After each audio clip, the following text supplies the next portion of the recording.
Oke, saudara-saudara sekalian, di sini saya Ryan Satyabudi akan menjelaskan tentang proses pembentukan tulang ya. Jadi yang pertama, proses pembentukan tulang itu diawali dengan adanya kartilago. Nah, jadi ini yang namanya kartilago.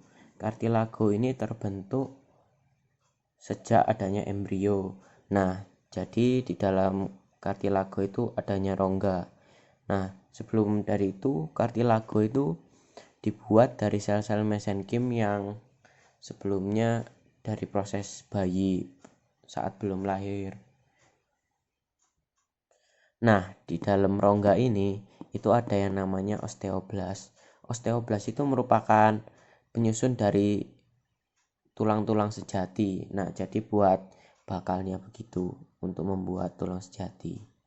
Nah, untuk yang kedua ini namanya masa fetus ya.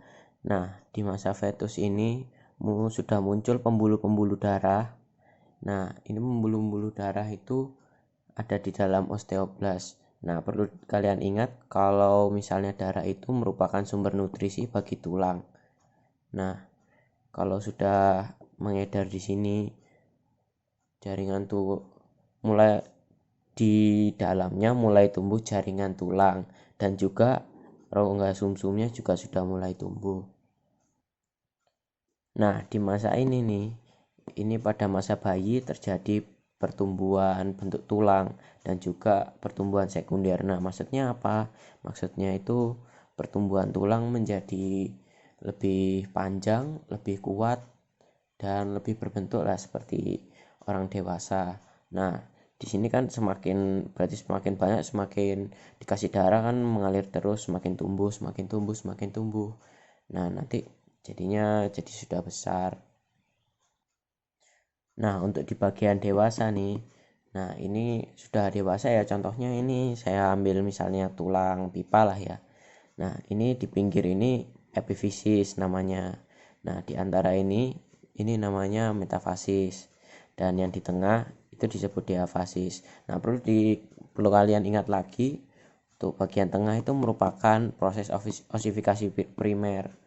Nah, maksudnya proses osifikasi primer itu yang awal dan yang mengakar, berarti otomatis yang tengah itu lebih kuat. Nah, yang pinggir-pinggir ini namanya osifikasi sekunder. Nah, osifikasi sekunder itu ya seperti pertumbuhan yang dari samping. Nah, kenapa kalau misalnya contohnya makan tulang ayam begitu kan? Makanya di sini kan kayak lebih lembek, ada tulang rawannya. Nah, sedangkan di tengah kan nggak ada.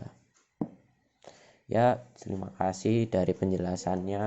Kalau ada yang kurang mohon maaf. Semoga kita bisa belajar bersama.